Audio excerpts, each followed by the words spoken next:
Bonsoir à tous et bienvenue sur Europe 1. La ligne est à vous jusqu'à 1h, 01 42 32 15 15. C'est une libre antenne et on se raconte nos vies, ce qui nous réjouit, ce qui nous agace, ce qui nous embrouille. Voilà, on bavarde, on parle d'amour, de désamour, des difficultés auxquelles vous pouvez être confrontés. J'attends vos appels et on fait ensemble le point sur ce qui est quelquefois trop lourd à porter tout seul. 01 42 32 15 15, c'est Pauline et Asiba qui vont vous accueillir ce soir au standard avec leur immense gentillesse. Et puis merci à Emmanuel qui assure la réalisation de cette émission. Vous savez aussi qu'à tout moment vous pouvez, et je compte dessus, intervenir par SMS 611 20 en commençant par le mot nuit. Et puis vous pouvez aussi bien sûr nous adresser vos mails sur notre site europe1.fr. Jusqu'à 1h sur Europe 1, Caroline Veil. Alors on va commencer tout de suite cette émission avec Nathalie. Bonsoir Nathalie. Bonsoir Caroline et bonsoir à tout le monde. Donc moi j'appelais surtout pour témoigner d'une chose et puis en plus ça me pèse ce jour aujourd'hui, c'est que voilà, et c'est en même temps un message d'espoir pour tout le monde, c'est que voilà, ça fait 1 an jour pour jour que je suis rentrée en cure de désintoxication par rapport à l'alcool, parce que j'étais malade alcoolique, enfin je le suis toujours d'ailleurs. C'est ce qu'on dit, c'est la formule consacrée. Voilà, oui, c'est ça, maladie alcoolique, et c'est bien une maladie, c'est ce que je veux bien rappeler aussi à tout le monde, c'est bien une maladie. Et, tout à fait, vous avez raison de le dire, parce que trop souvent on l'oublie, on a l'impression que c'est un vice, ça n'est pas un vice, c'est une pathologie. Ah oui, c'est réellement une pathologie, c'est... en plus, moi, c'est vrai que j'ai vécu avec mon beau-père qui était malade alcoolique également, qui l'est toujours, malheureusement, pour lui.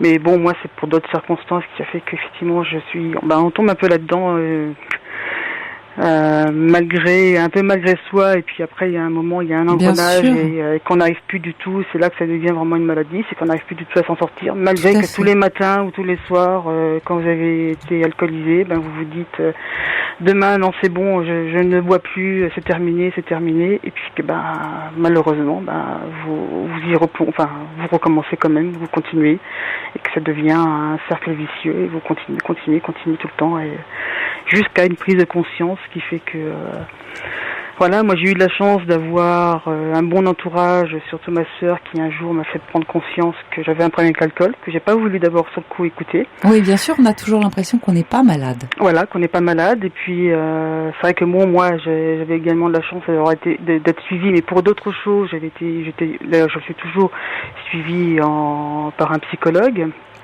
Quelques années, mais c'était pas dû du tout à ça, mais ça s'est rajouté, et c'est vrai que je lui en ai parlé, qui lui m'a orienté vers quelqu'un, vers un médecin, qui m'a orienté vers une association qui m'a suivi. Au début je voulais pas entendre parler de cure, pour moi il n'était pas question, jusqu'au jour où j'ai pris conscience effectivement que ça devenait un réel problème, et que là je me suis dit prenons ce courage à deux mains, et puis faisons-le, quoi. Mais c'est vrai que c'est un parcours du combattant, on peut même pas parler que de volonté, parce que je crois que tous les malades alcooliques ont à un moment, quand ils reconnaissent qu'ils ont un problème avec l'alcool, ils ont la volonté de vouloir arrêter, mais c'est pas aussi facile que ça. C'est pas aussi facile, et c'est vrai que même la cure, moi je l'ai faite effectivement il y a 1 an jour pour jour, j'y suis rentrée pour 28 jours, Et ça m'a permis qu'aujourd'hui, je suis toujours abstinente. Abstinente, oui, c'est ça. Abstinente, ouais. Je dis bien abstinente, c'est-à-dire que c'est vrai que je ne touche plus à l'alcool, mais ça c'est une volonté maintenant. Après, la cure est une chose. Après, c'est un gros parcours du combattant aussi pour continuer, pour résister. Hein. Oui, je crois qu'il faut se dire, non pas je ne boirai plus jamais, mais chaque jour, aujourd'hui, je ne bois pas. Voilà. C'est ça. Bon, moi, j'y pense pas tous les jours. Ça m'arrive. Il y a des moments aussi. Les 3 premiers mois après la cure sont les trois premiers mois, mais ça, on nous l'a dit en cure, sont les plus difficiles parce qu'il y a beaucoup de résistance à tout. Ça ne vous enlève pas vos problèmes que vous aviez avant. Pourquoi vous êtes tombé dans l'alcool? Ça vous enlève pas les problèmes. Seulement, vous les voyez d'une chose différemment, vous y travaillez différemment dessus, et je crois qu'il faut toujours, il faut toujours avoir un accompagnement aussi à côté qui vous permet de régler un peu vos problèmes que vous avez qui sont à côté. Oui, bien sûr, mais vous savez, à un certain moment, ce qui est important, ce n'est pas pourquoi vous êtes tombé dedans, c'est plutôt comment on va faire pour vous en sortir. Oui, c'est ça. C'est comment on fait pour s'en sortir et après comprendre quelquefois le pourquoi ça permet aussi de dire on y retombe. Oui, bien sûr. Voilà. Vous avez raison. Mais le pourquoi n'aide pas toujours à empêcher. Non. Vous êtes bien d'accord avec moi? Ah oui, tout à fait d'accord. Même quand on sait, ça n'est pas pour autant qu'on se dit voilà, maintenant je sais, ok, c'est terminé. Parce que c'est ça la maladie, c'est ça l'addiction. C'est ne pas pouvoir s'en passer. C'est-à-dire qu'on aimerait bien. Et vouloir n'est pas forcément pouvoir. Non, exactement. Mais c'est ça, c'est ce message que je fais passer aux gens, c'est aux personnes qui sont mal alcooliques, qui s'en rendent pas forcément compte, prendre conscience, et aux personnes qui les accompagnent également autour, parce que l'entourage familial ou amical en souffre également. Oui. Parce que je sais que moi j'ai fait souffrir mon entourage très très proche sans m'en rendre compte, j'ai pas fait exprès. Hein. Alors Nathalie, je peux vous poser une question? Oui. Comment vous vous êtes rendu compte, c'est ce que vous évoquiez tout à l'heure à mots couverts, comment vous vous êtes rendu compte que ça y est, il était temps d'arrêter? Qu'est-ce qui a fait que vous avez basculé du côté je me soigne? Je sais pas trop vraiment, c'est un moment en discutant avec une personne qui m'accompagnait d'une association, on en discutait, on parlait d'autre chose, et puis à un moment j'ai dit là ça va plus, et je me suis rendu compte que c'était trop douloureux pour moi et que je préférais trop douloureux pour mon entourage, mais avant tout je l'ai fait pas pour mon entourage, je l'ai fait pour moi. Bien sûr. Je crois que c'est ça aussi qu'il faut se rendre compte, c'est pas le faire pour les autres, mais c'est le faire pour soi. Ouais. Après le reste découle. Mais moi, je crois que l'élément déclencheur, c'était à ce moment-là, pour moi l'alcool était de trop grosse prise de conscience que vraiment il y avait un problème, que j'en souffrais en plus, que ça ne résout pas les problèmes. Non, ça permet juste de les oublier, de sombrer dans le sommeil pendant un moment. Voilà, c'est tout. C'est tout, ça permet d'avoir d'un seul coup, on pense qu'on va avoir une tranquillité de pensée, et c'est pour ça d'ailleurs qu'on boit, parce que on boit pas forcément pour le plaisir de boire. Bien sûr, on peut aimer ça, on peut aimer le goût de l'alcool. Mais il s'agit pas de ça. Je crois surtout que ce qu'on recherche, c'est l'effet de l'alcool, c'est-à-dire ne plus arrêter de penser. Ouais, voilà, c'est ça. Moi, c'était ne plus penser, oublier, être dans un autre monde et dormir. Et je ne faisais d'ailleurs que dormir. Même à l'époque, je travaillais, je ne buvais pas au travail. Mais vu le taux d'alcool que j'avais le soir, mon sang n'avait pas le temps d'éliminer de toute manière l'alcool que j'avais, puisque je montais quand même entre 2,5 et 3,5 g d'alcool par soir. On a fait le calcul avec la personne qui suivait, donc voilà. Moi, je m'en rendais même plus compte. Je m'en rendais même pas compte. Et c'est vrai que j'ai pris conscience après en travaillant que oui, effectivement, le gars me dit vous êtes toujours alcoolisé le matin? Je dis non, j'ai pas bu ce matin. Il dit on a fait le calcul et puis effectivement que nombre d'heures et tout. Je dis j'étais tout le temps alcoolisé. Alors vous disiez quelque chose d'important. Vous avez dit je ne voulais pas aller dans une association. Je peux vous demander pourquoi? C'est pas que je voulais pas aller dans une association, c'est que j'y suis allée, mais par contre ce que je ne voulais pas c'était d'aller, et d'ailleurs toujours pas aujourd'hui, je ne veux toujours pas y aller, c'est dans des groupes de parole. Ouais. Je me sens pas prête à y aller. Vous avez peur? Oui, j'ai peur. J'ai peur et en même temps, pour moi, ça me remonte trop de souvenirs de l'époque et pour l'instant, je suis trop fragile pour psychologiquement, même si maintenant j'ai retrouvé une certaine force, mais je suis trop fragile pour l'instant pour aider. À un moment même, j'allais sur des forums après ma cure, sur des forums sur Internet pour aider un peu les gens, et je me suis rendu compte que moi ça me faisait du mal. Je n'y arrivais pas. Après, il y a des personnes, ça aide, ça peut aider des personnes à pouvoir être entourées de personnes qui sont dans le même cas, qui ont besoin de partager. Moi, j'ai de la chance d'avoir aussi un entourage qui me permet de pouvoir en discuter si j'en ai besoin, d'avoir le responsable de l'association quand même que je peux appeler au cas où j'ai une crise, parce que ça m'est arrivé au bout de 4 mois d'abstinence complète de craquer, de craquer, d'avoir un soir où j'étais à 2 doigts d'aller dans, je voyais la station essence, d'aller à la station essence, chercher une bouteille d'alcool, chercher une bouteille d'alcool, en sachant que ça me ferait du mal. Ouais. Vous en étiez consciente. Irrésistible. Mais c'est ça le problème, c'est la maladie, ça. C'est qu'à un certain moment, on ne peut pas lutter, justement. Non. Mais alors, vous dites que ça vous faisait peur, ça vous fait peur. Qu'est-ce qui vous fait peur?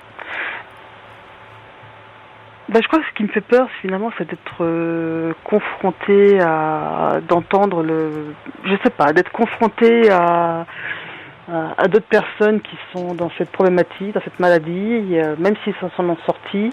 Est-ce que c'est pas en même temps un message d'espoir que de rencontrer d'autres personnes qui font partie d'une association et qui vous disent, voilà, moi j'ai tenu et moi je m'en suis sortie. Est-ce que ça ne vous aurait pas aidé?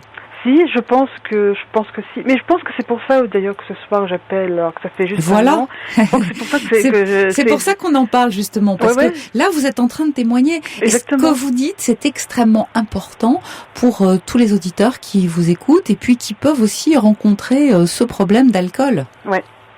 Et ça leur fait du bien de savoir qu'on peut s'en sortir, que c'est effectivement pas rose tous les jours. Non. Que la volonté, au fond, au départ, a très peu à voir avec ça, parce que c'est une maladie. Et qu'est-ce qu'on peut sur la maladie? C'est pas parce qu'on se dit, voilà, je suis malade et je décide que je ne vais plus être malade, qu'on peut. Vous êtes bien d'accord avec moi? Ah oui, oui. Donc il faut se faire aider. Et les associations, on se cite pas mal qu'elles peuvent vous soutenir. Et quelquefois, on est très seul. Vous avez la chance, Nathalie, d'avoir été soutenue par votre famille. Ouais. Mais il y a d'autres personnes qui ne sont pas forcément dans votre cas, par exemple. Alors quand on est seul, je crois que le fait de pouvoir rentrer, enfin faire partie d'une association, ou pas forcément faire partie, mais en tout cas avoir un contact, avoir un lien, ça peut terriblement aider, parce que on rencontre d'autres personnes qui qui ont les mêmes difficultés. On en a moins honte. Il y a une question de honte, vous êtes bien d'accord aussi avec moi? Oui, bien sûr. Et du coup, on partage, on est à égalité, si je puis dire. Ce sont des gens qui savent exactement de quoi vous parlez, ce que vous traversez comme difficulté, et qui sont là et qui peuvent vous tendre la main. Exactement. Non, mais moi je rejette pas du tout les associations. Jusqu'au début, d'ailleurs, la cure où j'étais, tous les mois, il y a une réunion. Il y a une réunion pour tous ceux qui sont justement qui sont passés par ce centre de cure.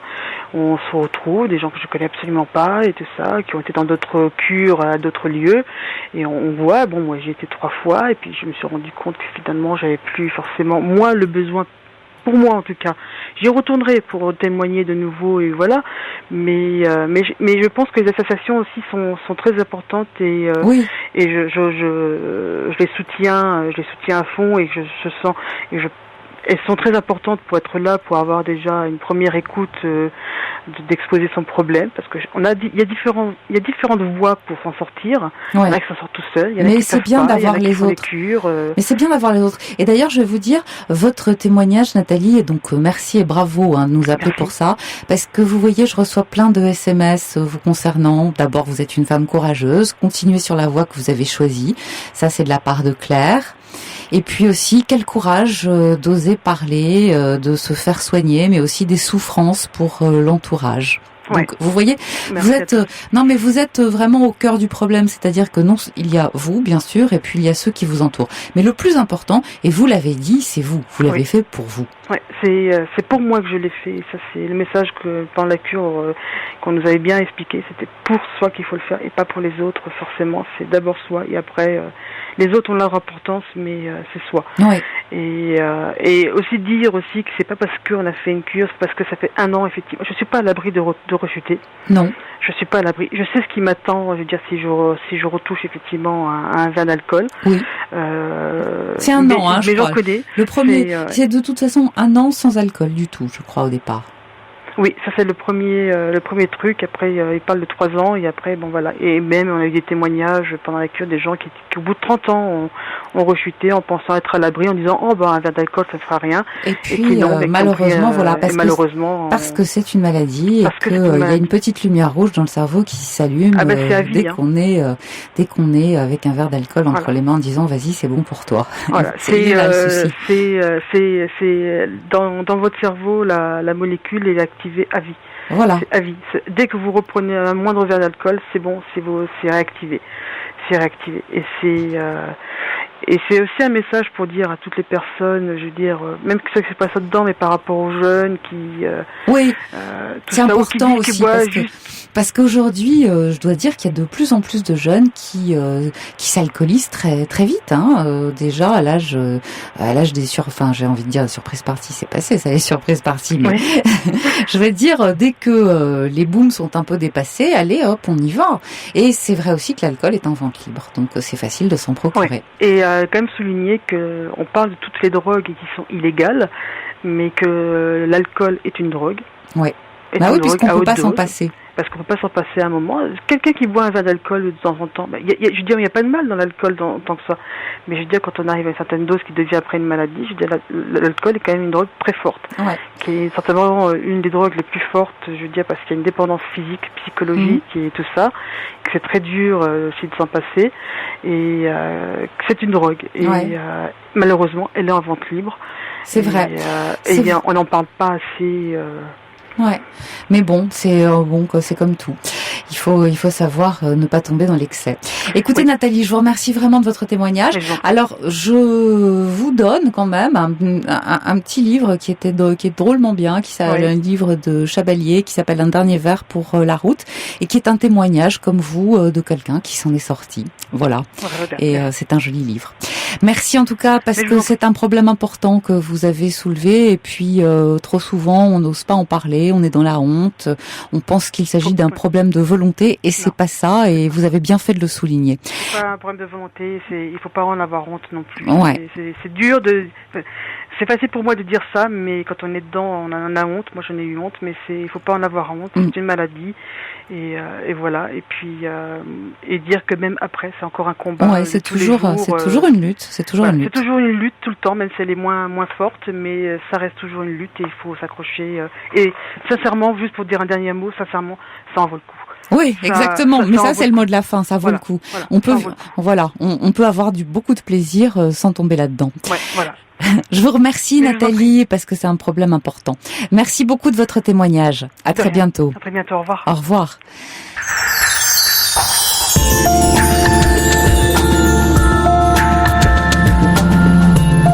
Caroline Veil, jusqu'à 1h sur Europe 1. C'était Da Silva, le carnaval. 01 42 32 15 15 pour nous rejoindre et passer avec moi à l'antenne. 6 11 20 en commençant par le mot nuit pour nous adresser vos SMS. Et on continue tout de suite avec Marie. Bonsoir Marie. Bonsoir Caroline. Voilà, je vous ai téléphoné ce soir parce que vraiment j'écoute votre émission et je suis très content. Et c'est gentil ça. Ce soir, je vais voir ce soir si j'ai la chance et puis j'ai appelé et puis voilà. Alors on est ensemble. C'est aussi simple que ça. Donc, comme j'ai dit à votre vie, j'ai une personne que je fréquente pendant 7 ans, j'ai 64 ans et lui il a 53 ans. Oui, donc il y a une différence de 11 ans. Oui. Bon, moi, j'avais, au début de ma vie, j'ai eu un mari qui avait 35 ans et moi, j'avais 25 ans. Bon, alors, je pense que c'est... Voilà, ça fait un petit équilibre. On rétablit. Oui, bon, mais là, maintenant, je suis arrivée à un stade où ce monsieur m'a déjà tellement dit des choses que je me suis dit maintenant, j'ai mis dans ma tête que c'est moi qui ai un problème. Mais attendez, quel genre de choses? Oui, que depuis 7 ans je le fréquente, tous ces problèmes viennent de moi, c'est moi qui est pas bon. Il veut que je vienne vivre avec lui, mais bon, j'ai essayé, je lui ai promis. Mais bon, j'ai voulu au début aussi, j'ai essayé, mais quand je monte chez lui, parce que je suis chez moi, lui il est chez lui. Et quand je montais chez lui, j'étais en observation, pour savoir si vraiment je quitte ma maison pour aller vivre avec lui. Évidemment, on s'engage pas comme ça. Hein? Ah ben non, moi absolument pas. J'ai déjà eu une première expérience, machin. Moi, donc je constatais, je visionnais tout et je voyais que bon, c'est un monsieur qui est vraiment très très maniaque, enfin très propre. Hein. Moi, je m'épatais quand je voyais comment il nettoie sa maison. Il fait à manger bien, je me régale. Oui, ça fait plutôt plaisir, ça. Ah oui, c'est pourquoi j'ai dit, je suis tombée sous le banc. Contrairement à celui que j'étais mariée, je lui ai demandé de me faire un steak un jour, mais j'ai pas pu manger le steak, c'était malade. Le steak était affreux. Alors donc lui, c'est le pire, quoi. Bon, alors j'étais content, j'ai trouvé un homme qui se fait à manger, moi j'aime bien manger, lui il aime bien manger, enfin c'était bien. Bon, vous vous régalez tous les deux, voilà. Oui, ça, on se relayait sous ce point-là, c'est impeccable. Mais j'ai observé quand même que finalement, au bout de 2 ans, après 2 ans, il a commencé à faire rien du tout, quoi. Et puis moi, j'étais là, il me suivait au travail. Moi, je suis à la maison. Automatiquement, il faut nettoyer la maison, il faut faire la cuisine, il faut faire tout. Et quand il rentre, il jette un coup d'œil pour voir si tout est fait, sans rien me dire. Ah ben oui. Et le jour, un week-end où il part faire son sport et qu'il arrive et tout la vaisselle n'est pas fait, et je constatais qu'il me faisait la tête pendant tout, il me parlait plus. Et puis je me suis dit moi je savais pas, je le testais pour savoir si vraiment je quitte ma maison pour Bien venir sûr. dans quelle galère je vais me trouver. Alors là, puis je me dis, mais c'est pas possible, il me parle plus, j'ai rien fait, je lui ai rien dit, simplement, j'ai pas lavé la vaisselle. Parce que je me suis dit, il faut qu'on ait une règle quand même. J'aime bien faire à manger, je fais à manger, mais la vaisselle, il faut quand même qu'il m'aide parce que je suis pas une bonne à tout faire, quoi. Bien sûr. Je vais pas laisser à 64 ans venir m'installer chez quelqu'un pour être un bon à tout faire. Et puis finalement, c'est ça, j'ai constaté que c'était ça. Et puis un jour, les discussions en discussion, ça n'arrête pas. On reste une semaine bien, 4 semaines machin. Et depuis 7 ans, c'est la même chose. Alors, donc, je me pose, là, la dernière discussion qu'on a eue là, c'est pour 14 juillet. On est parti. Il m'a dit, est-ce qu'on peut partir 3 jours? J'ai dit oui. Et puis, le samedi, ça s'est bien passé. Le dimanche, ça s'est bien passé. Le mardi, c'est parti, voilà. Discussion, parce que je lui ai demandé on va aller tel endroit. Puisqu'on a été samedi un endroit, dimanche au même endroit. Bon, alors, écoute, pour 3 jours, on est un endroit, on va partir ailleurs. Alors, c'était pas bien, on a été, il y a eu des embouteillages en chemin et tout ça. Eh bien, on est parti sur la plage, on s'est pas baigné. Il y avait du vent, il faisait froid. Alors, j'ai dit, bon, on va pas rester, on va aller ailleurs. Bien, oui, alors? Puis, non, quand on est passé devant une plage où j'ai vu qu'il faisait, la plage était bon, j'ai dit, est-ce que tu peux t'arrêter là? On va aller les 2h30, on va aller se baigner. Oh, alors c'est là que les choses a pété. Il m'a dit, ah oui, tu fais ce que tu veux, et puis si tu vas sur cette plage-là, je te dépose sous la plage, mais tu resteras jusqu'au soir, on bouge pas. C'est pas sympa. Alors moi déjà, je sais pas qu'est-ce qu'il m'a pris. J'ai dit, bon, dans ces cas-là, bon, écoute, ne t'arrête pas, on rentre. Et puis on est parti. Il me dit, j'ai l'impression que je suis un boniche. Va là, arrête-toi là, fais ci, fais ça. Je me suis dit, mais c'est pas possible.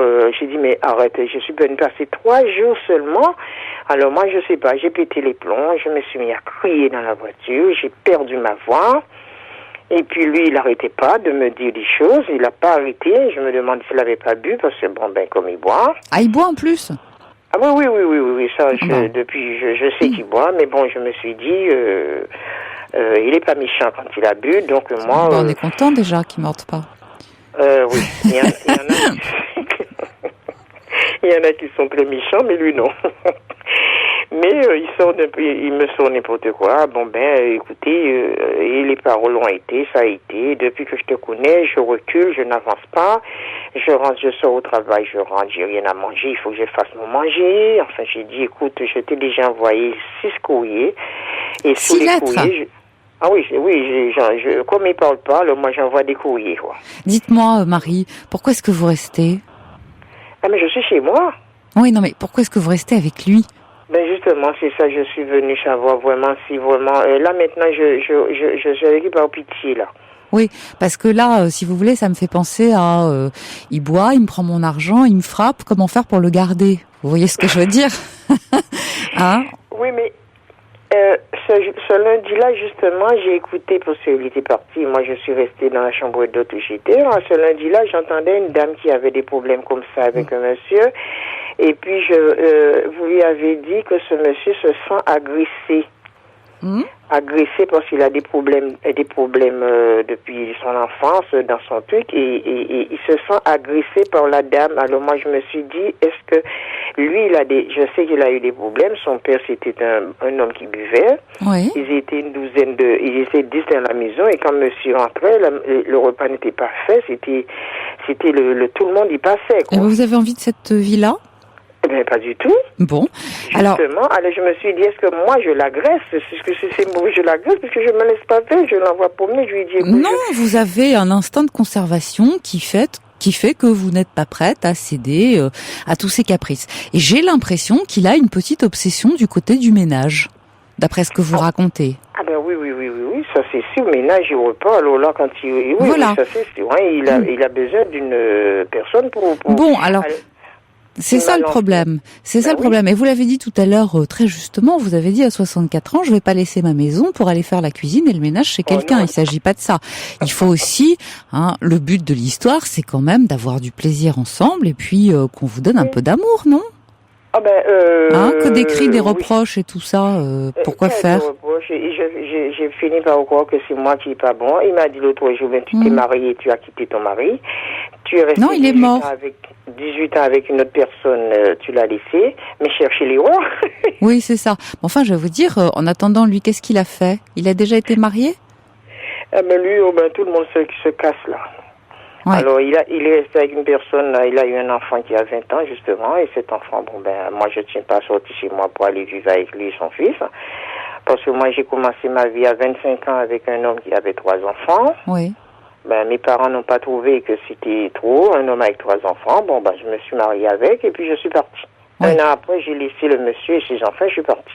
Bon. Oui. Alors donc lui, j'ai dit non, je savais pas que tu avais des enfants, parce que moi quand je l'ai rencontré, c'est que ma mère était décédée en 2002, et puis je me suis dit je vais m'amuser un petit peu pour changer mes idées, et paf, le premier sorti, je tombe sur lui. Et ça fait 7 ans que ça dure. Là maintenant, je me dis que là maintenant on est en guerre là, parce que moi depuis ces 4 jours. Dites-moi Marie, vous avez le droit à un petit peu de paix, un petit peu de sérénité, un petit peu de bonheur. Oui. Vous êtes d'accord avec moi? Or là, j'ai l'impression surtout que vous n'en avez pas du tout. Donc, quel intérêt avez-vous de rester avec lui? J'ai même pas dit d'habiter avec lui, j'ai dit de rester avec lui. Il vous fait des reproches, il est difficile avec vous, il vous fait même penser que c'est vous qui avez un problème, surtout pas lui. Oui, il m'a dit que je dois aller me faire soigner. Voyons. Écoutez, moi je crois que peut-être la meilleure médicament que vous pourriez trouver, est-ce que ça serait pas un autre? Je me demande, avec la chance que j'ai, je vais tomber encore sur un autre pareil, parce que mon mari était pareil, mon ami était pareil, tout le monde tombe sur moi. Est-ce que vous savez bien les choisir? C'est la question aussi. Je sais pas, il s'est pas marqué sur le fond, mais bon, c'est que là, mais non, mais lui, là, il me fait pitié. Et on n'aime pas, vous savez, on n'aime pas rester avec un homme qui vous fait pitié, parce qu'un homme, on a besoin de le respecter. Pas forcément de l'admirer, mais en tout cas de le respecter. Or, j'ai l'impression que vous n'avez même pas ça pour lui. Aujourd'hui, comme vous dites, c'est lui qui vous fait pitié. Et puis, je crois qu'il est temps de penser un peu à vous. Vous avez eu des expériences malheureuses. Moi, je reçois un SMS pour vous. Vous voyez, Marie. Ce qu'il me fait, c'est que quand je l'ai connu, il fréquentait pas mal de gens qu'il a laissé pour moi. Et puis il m'a dit maintenant, il a laissé tous ces gens-là, même près de ses sœurs, il allait tous les jours chez ses sœurs et tout ça, et puis les sœurs ils m'ont fait des petites remarques, et si ça l'a pas plu, il les a presque mis de côté aussi pour moi. Je me dis maintenant... Marie, à aucun moment, depuis tout à l'heure, vous ne me parlez, vous ne me dites, c'est vrai qu'il a des défauts, mais en même temps, il est tellement tendre avec moi, il est câlin, j'aime être avec lui, j'aime être dans ses bras. Vous voyez, il n'est même pas question de ça. Alors, je cherche, moi, quel est l'intérêt de rester avec lui? Oui, là maintenant, justement, je cherche à quitter la région parisienne pour partir, parce que moi, il y a que ça, parce que moi, il y a que ce commence comme ça, je pense que je pourrais. Parce que c'était mon but au début quand je l'ai rencontré. Je lui ai dit, je cherche une personne qui peut m'aider, je puisse faire sortir un peu dans la région parisienne. J'aime bien la mer. Et il m'a approché près de la mer. Ouais. Bon, il m'a bien fait comprendre que non. Et puis un jour, on était fâchés, il m'a dit, bon, écoute, pour le travail, il n'y a pas de problème pour mon travail, je peux être muté. Alors bon, il y a 7 ans, bon, on n'en parle plus, il a déjà perdu le travail, enfin bref, moi je veux m'approcher. Écoutez, c'est beaucoup de galères, ça. Moi, je reçois un petit SMS pour vous qui vous concerne et qui dit il ne changera jamais, sauvez-vous, offrez-lui la panoplie balai chiffon, c'est beaucoup mieux. Et puis un autre qui dit qu'elle le quitte, cette femme trop mignonne. Il ne la mérite pas, qu'elle parte. La vie lui fera rencontrer quelqu'un de beaucoup mieux. Et merci pour vous. Bon, voilà. Donc, merci de votre témoignage, parce que ça peut servir de leçon à d'autres personnes qui se posent des questions comme vous. À aucun moment, il ne faut se laisser maltraiter. Qu'on soit un homme, qu'on soit une femme, se laisser reprocher, faire en sorte, si vous voulez, parce que vous en êtes arrivé au point de vous demander, Marie, est-ce que c'est moi qui ai un problème? Est-ce que c'est moi qui suis normale? Et vous êtes presque arrivé à le croire. Et c'est là où est le danger. Oui, mais j'aimerais savoir, est-ce que c'est pas un mythomane? Non, c'est pas un mythomane, c'est quelqu'un qui est plutôt destructeur.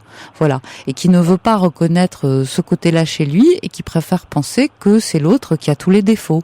Ah oui, ça c'est tout le monde qui a les défauts. Hein. Bah voilà, mais pas lui. Il n'a pas de défauts, ses parents n'ont pas de défauts, ses sœurs n'ont pas de défauts. Hein. C'est ça, lui il est formidable et tous les autres La dernière chose qu'il vilains. a sorti, s'il avait trouvé un SDF, il aurait déjà eu une femme chez lui. Ouais. Alors j'ai dit, va chercher un SDF, mais moi je suis pas SDF. Hein. Ouais. Écoutez, moi, je ne peux pas vous dire, vous donner un conseil dans le sens, allez-y, quittez-le, c'est pas ça dont il est question. Je dis simplement, réfléchissez à ce qui fait que vous êtes encore avec lui. Hein, faites une liste. Vous savez, les 2 colonnes, le pour, le contre. Et puis voyez laquelle des 2 l'emporte. Oui, ça c'est sûr, je sais que je n'ai rien obtenu de lui. De toute façon, il peut pas, comme je lui ai dit, écoute mon vieux, moi personnellement, depuis que je te connais, j'aurais trouvé quelqu'un qui m'aurait fait déjà un petit cadeau, un truc. J'ai jamais eu un cadeau d'un homme. De toute façon, les hommes que j'ai fréquentés, je me demande si on me voit venir, j'en sais rien. J'ai été marié, j'ai eu une question pendant 18 ans, j'ai jamais eu un cadeau de ces gens-là. Ouais. Non, mais il faut faire et à un moment donné, il faut poser, voilà, le papier, le crayon, et puis on liste, hein. Et ça permet de faire un point. Vous savez, les choses, c'est bien aussi de les voir écrites. Quelquefois, ça peut aider. En tout cas, je vous souhaite vraiment bon courage, Marie, hein. Je vous trouve courageuse. Mais surtout, voilà, mais réfléchissez à tout ce qu'on s'est dit, là. Et puis, faites un petit bilan. Hein, faites un petit bilan. Rappelez-nous quand vous avez la réponse. Ah là. Je vous remercie en tout cas de votre appel. Oui, c'est ça. Bon courage. Au revoir. Au revoir. Jusqu'à 1h sur Europe 1, Caroline Veil. Archimède, l'été revient. On continue avec Olivier. Bonsoir Olivier. Bonsoir. Vous allez bien? Ça va, ça va bien. Je vous appelle ce soir parce que j'ai un problème. Je suis divorcé depuis 8 ans. Et j'ai vécu une histoire amoureuse il y a 1 an de ça. Et j'ai été remercié gentiment. Je suis passé une semaine en Tunisie en vacances et puis au retour de Tunisie dans l'avion, elle m'a expliqué qu'elle avait passé une super semaine avec moi, que c'était très bien, qu'on s'était bien arrangé, tout était merveilleux. Puis 15 jours après, j'étais remercié. Alors là, je suis sans explication. Sans explication, non. Je devais aller manger chez elle et puis elle m'a donné rendez-vous dans une petite commune sur un parking et puis je suis arrivé sur le parking, je trouvais bizarre un peu. Puis dans la voiture, elle m'a dit bon, je te quitte. Je lui ai dit qu'est-ce qu'il y a? Je lui ai dit on revient de vacances, tout s'était bien passé, tout ça. Puis je comprenais pas. Et non. Puis là, je sais pas. Et puis je suis arrivé à un point maintenant que je commence à douter un peu de la sincérité des femmes. Et puis ça me pèse un peu. La sincérité des femmes, non, il ne s'agit pas de sincérité. Vous savez, il y avait un sketch de Guy Bedos comme ça qui s'intitulait « Je t'aime, je pars, tu peux comprendre ». Bon, ouais, là, ouais. non, je plaisante. Hein. Non, ce que je veux dire, c'est que il s'agit pas d'un problème de sincérité. Qu'est-ce qui a bien pu se passer pour que, une semaine après avoir passé avec vous une semaine en Tunisie, elle vous quitte? Est-ce que vous ne vous rappelez pas d'un événement particulier? Je parle même pas d'une dispute, mais est-ce que même là-bas, il s'est pas passé quelque chose auquel vous n'auriez pas fait attention et puis qui aurait fait tilt à votre retour? C'est ce que je lui ai posé la question. Je lui ai posé la question, qu'est-ce que j'ai fait? Qu'est-ce qui fait que tu prennes cette décision-là? Il y a rien eu, quoi. Il n'y a pas eu d'explication précise. Il y a rien eu du tout. Puis là, maintenant, je suis arrivé à un point que quand je rencontre une fille, quand je sors en discothèque ou quand je sors avec des amis, Ouais. je parle avec des filles, puis je me dis, tiens, bon, elle est mignonne, elle me plaît bien, mais bon, qu'est-ce qui va y arriver? Qu'est-ce qui Vous va avez m'arriver peur? avec elle? Vous avez peur de souffrir? Ah ouais, je suis arrivé à un point où je me dis, ben, voilà, quoi. Quel âge vous avez, Olivier? 42 ans. 42 ans? Bah, dites-moi, vous avez la vie devant vous, c'est triste. Si vous, Ah ouais, si à 42 ans, vous ne voulez plus prendre de risques. Vous savez, en amour, il y a aucune sécurité. Non, je sais très bien, ouais. Il y a personne qui va vous dire voilà, c'est pour, enfin, on dit toujours d'ailleurs, c'est pour toujours, c'est formidable, on se quittera jamais. Et puis, malheureusement, la vie fait que, quelquefois, on s'aperçoit qu'on n'est pas fait l'un pour l'autre et que ça s'arrête, hein. Vous êtes bien d'accord avec moi? Mais au moins, on prend le risque. Pardon? Au moins, on prend le risque d'essayer. Ouais, mais bon, je sais pas, j'ai l'impression que, voilà, dimanche dernier encore, parce que j'ai vu du côté de Lorient, hein, en Bretagne, je suis parti tout seul me balader au bord de la mer, et quand je vois les gens en couple qui se prennent la main, qui s'embrassent, je suis jaloux. Bien sûr, mais bien sûr, c'est une réaction très humaine. J'ai deux filles, 13 ans et 15 ans, je les ai un week-end sur deux parce que je suis divorcé, qui, quand je les ai le week-end, elles me disent, alors elle est où? La petite, elle va voir dans la chambre, elle me dit, tiens, elle est où? Elle est dans la salle de bain, elle est où? Et pareil, elle souffre aussi parce que elle voudrait me voir heureux, quoi. Oui, bah oui, ça serait un poids en moins pour elle. Mais la seule chose, c'est qu'aujourd'hui, j'ai l'impression que vous avez peur de souffrir, vous avez peur de nouveau d'être confronté à une femme qui vous quitterait. J'ai peur de me prendre une claque, quoi, parce que je sais pas. La fille de qui je vous parlais, là, c'est une fille avec qui j'étais très bien, mes filles l'adoraient, j'étais en train de construire, je viens de finir de construire. Elle avait un projet, c'était de racheter la maison d'à côté, parce qu'elle faisait des soins, elle faisait du reiki, tout ça. Vous la connaissiez depuis combien de temps? Je la connaissais depuis 4 mois, 5 mois. C'est pas beaucoup, hein? Ben non, et puis elle avait des projets de racheter à côté, elle me dit on vivra dans ta maison, puis je ferai mes soins dans la maison d'à côté. Oui, mais attention, Olivier, vous avez entendu ce que je vous ai dit? 4 mois, 5 mois, c'est très peu. Pour connaître quelqu'un, pour lui faire complètement confiance, c'est-à-dire que vous ne la connaissiez pas plus que ça. Vous partez en vacances et vous passez une très bonne semaine. Tant mieux, mais qu'est-ce qu'il y a derrière? On n'en sait rien. La preuve en est d'ailleurs, c'est qu'elle est partie. Dites-moi, vous avez la radio d'allumée pas très loin de vous? Ah, attendez, oui, si vous voulez bien l'éteindre, ça serait sympa. Ouais, voilà. Merci. Vous avez peut-être été un peu rapide. Bah, non, vous l'avez pas éteinte complètement. J'entends un écho. Non, mais c'est parce que je suis dans un camion. Ah, d'accord. Non, c'est-à-dire que je suis peut-être un peu rapide, je m'emballe peut-être un peu, mais elle aussi parce qu'elle avait fait ce projet-là de racheter la maison d'à côté. Donc pour moi c'était, puis moi j'étais amoureux, j'étais amoureux d'elle et puis je pense que c'était réciproque. Et puis je me suis pris une claque, mais une claque dans la gueule comme on dit, parce que mes filles m'ont posé la question, alors tes vacances en Tunisie? J'ai dit très bien, super, on a passé une semaine merveilleuse, quoi. C'était vraiment, et puis, boum, 10 jours après, merci, au revoir, quoi. Ouais, la gifle. Ah ouais, la gifle. Mais vous avez dit un truc important. J'étais amoureux. Ouais, tout à fait, ouais. C'est vachement bon, ça, non? Bah, ouais, je sais pas, alors maintenant, est-ce que je tombe amoureux trop facilement? Je sais pas. Non, mais surtout, est-ce que vous n'avez pas envie que ça recommence? Bah, j'ai peur. C'est-à-dire que le problème qui se pose, c'est que j'ai deux filles que j'adore, c'est les prunelles de mes yeux, et j'ai plus envie de leur présenter des filles dans lesquelles je suis pas sûr à 100%. Et ça, comme je pense que sûr à 100%, personne ne l'est. Parce qu'il y a toujours le risque de la séparation, d'un coup de gueule, je sais pas. Alors vous savez, ce qui est curieux et sympathique d'ailleurs, c'est que je reçois des SMS venant de femmes et qui disent, la première, de la part de Chantal, on est tous et toutes à se prendre des gamelles. Voilà, ça arrive toujours. Il n'y a pas seulement vous. C'est pour ça qu'on est là et qu'on en parle. Et puis un autre, de la part de May, qui dit, elle a peut-être eu peur de s'engager, il peut y avoir diverses raisons, mais surtout, le passé est le passé. Et il faut bien avancer. Un jour, vous allez la trouver, votre princesse. Moi, je crois que c'est drôlement bon d'être amoureux, ça fait du bien. Mais pour ça, il faut pouvoir se lâcher. Et il faut pouvoir se dire qu'effectivement, le risque de la gamelle, il existe. Et que les émotions, on en a des bonnes comme on en a des mauvaises, et que on peut pas seulement se dire voilà, je ne connaîtrai que le bon. Il arrive aussi qu'on connaisse le moins bon. Ouais, mais là le moins bon, c'est depuis cette fille-là ça fait combien de temps? Ça fait 1 an, c'était au mois de juin l'année dernière que je suis revenu de Tunisie. Ouais, mais il faut ça, vous savez, quelquefois, pour se guérir d'un chagrin d'amour. On ne guérit pas comme ça. Sinon, ça voudrait dire que vous êtes capable de vous attacher, d'éprouver des sentiments pour n'importe qui.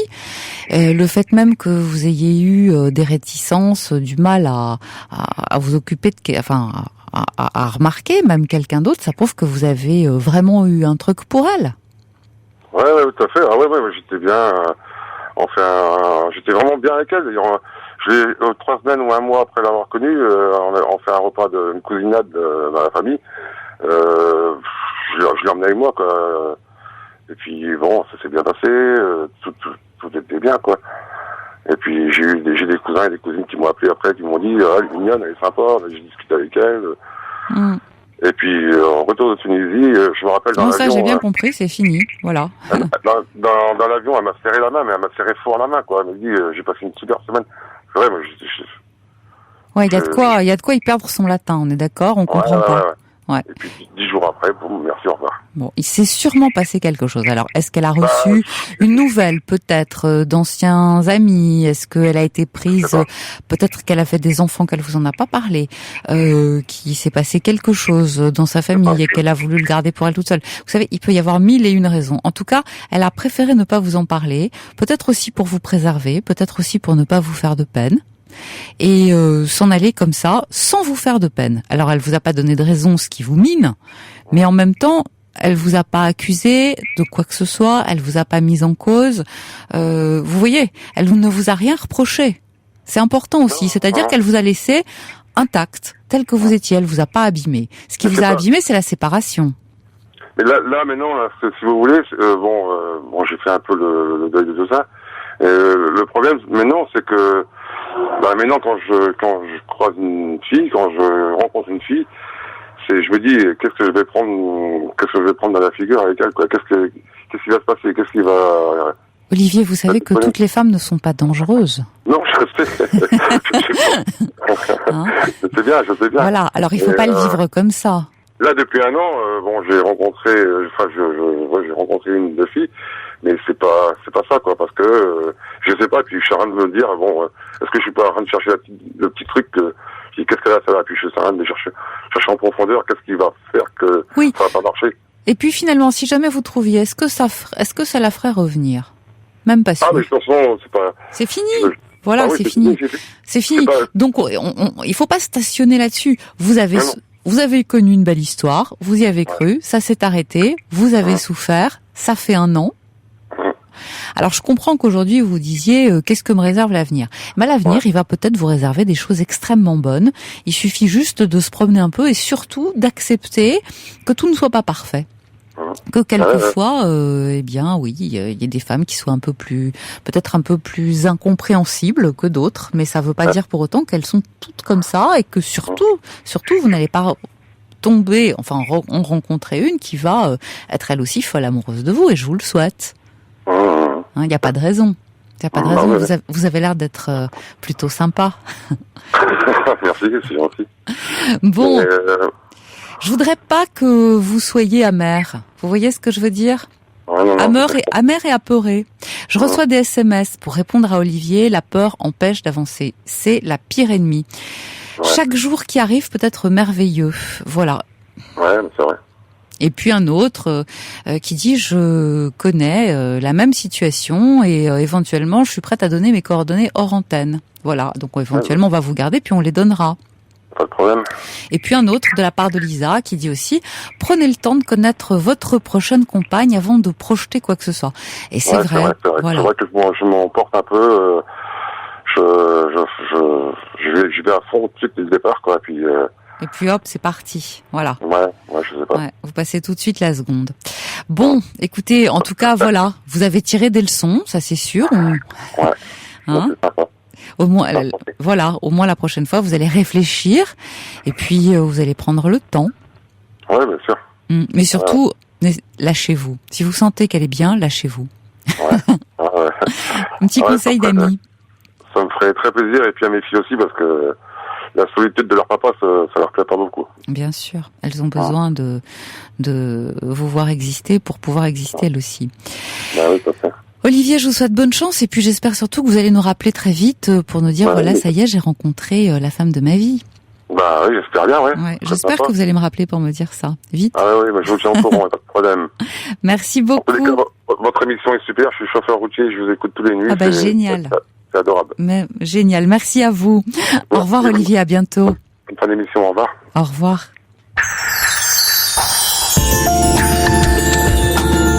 Pour faire toutes vos confidences à Caroline Veil, appelez maintenant le 01 42 32 15 15. Une autre Marie est avec nous maintenant. Bonsoir Marie. Oui, bonsoir. Alors je crois que vous avez un problème. Vous êtes veuve depuis 4 ans et demi, c'est ça ? Voilà. Oui. Marie, je peux vous demander d'éteindre la radio parce que je vous entends très mal. Là, j'ai une mauvaise liaison avec vous. Non, la radio n'est pas allumée. Ah, d'accord. Non, voilà, la radio est éteinte. Je vous écoutais au téléphone, justement. D'accord. Donc, voilà, j'avais appelé pour dire qu'effectivement, je suis veuve depuis près de 5 ans. Oui. Et j'ai été mariée 30 ans avec une passion pour mon mari qui n'a jamais cessé. C'est beau ça. Oui, c'est vrai qu'on s'est aimé jusqu'au bout.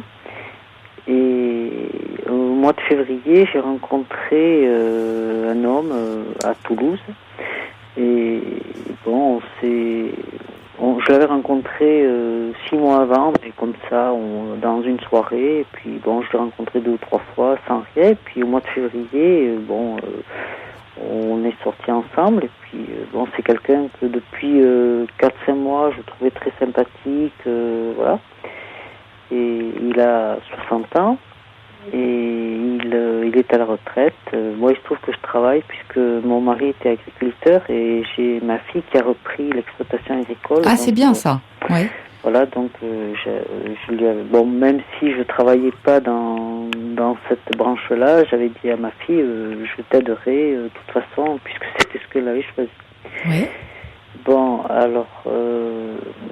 Alors, vous en êtes où aujourd'hui ? Alors voilà, au mois de février, donc on s'est rencontrés, on s'est plu, et alors il a un appartement sur la côte basque, il habite sur la côte basque, il a un appartement puisqu'il a déménagé de Toulouse une fois qu'il a pris sa retraite. Et je suis allée le voir chez lui, donc dans son appartement, ça s'est très très bien passé. C'est un homme de très très très gentil, très très attentionné, vraiment très très aimant, on va dire. Oui. Et vous en avez de la chance. Oui, mais je suis sûre que très souvent, je lui ai dit, les femmes qui t'ont rencontré, elles avaient énormément de chance et moi j'ai cette chance-là aussi. Oui, mais c'est aussi parce que vous le méritez. C'est pas seulement de la chance. Je plaisante quand je parle de chance. Non, mais alors lui il me dit, mais c'est vrai parce que c'est parce que c'est toi. Bon, c'est vrai, mais c'est quand même quelqu'un qui est vraiment très très très attentionné dans tous les domaines. Oui. Et lorsque je suis allée donc chez lui pour la première fois, 2 jours après que je sois rentrée à nouveau chez moi, je l'ai appelé, je lui ai dit écoute, on va l'appeler Hervé. Écoute Hervé. Je peux pas vivre sans toi. Il faut que tu viennes vivre chez moi. Bon, il se trouve que chez moi, c'est aussi chez votre fille.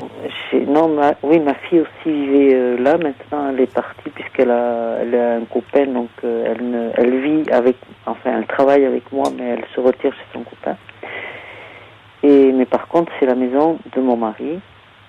C'est la maison où il y a des traces de lui, les photos de mon mari, même encore les vêtements de mon mari, une armoire qui est réservée pour mon mari. C'est comme ça, je ne peux pas faire autrement. Et bon, il a accepté. Et alors il a passé 3 mois depuis le mois de février, 3 mois à la maison. Et au bout de 3 mois, il a un peu pété les plombs, on va dire. C'est-à-dire ? Parce que il nous a beaucoup aidé à travailler.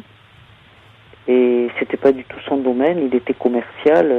Oui, il s'est trouvé dans le monde agricole comme ça, sans savoir. Voilà. Mais il me disait, je peux pas laisser 2 femmes comme ça travailler. Ma fille est encore jeune, elle a 28 ans, mais bon, c'est une fille aussi.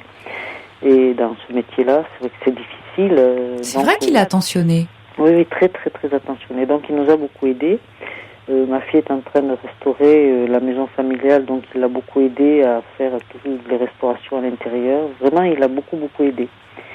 Mais justement, il était en train de restaurer la maison, et puis il voulait faire un travail d'une certaine façon. Et alors, je lui ai dit, mais non, il ne faut pas le faire comme ça serait bien si tu le faisais comme ça. Puis bon, il m'a dit, écoute, t'as qu'à le faire toi-même. Et puis, il s'est énervé. Il s'est énervé. Mais ce qui a été de terrible, c'est qu'il a Marie, on va devoir s'interrompre quelques instants, juste le temps du journal. Donc vous restez avec nous, vous ne raccrochez pas et je vous reprends tout de suite après. Vous écoutez Europe 1, il est minuit. Le journal vous est présenté par Angeline Demoin. Bonsoir Angeline.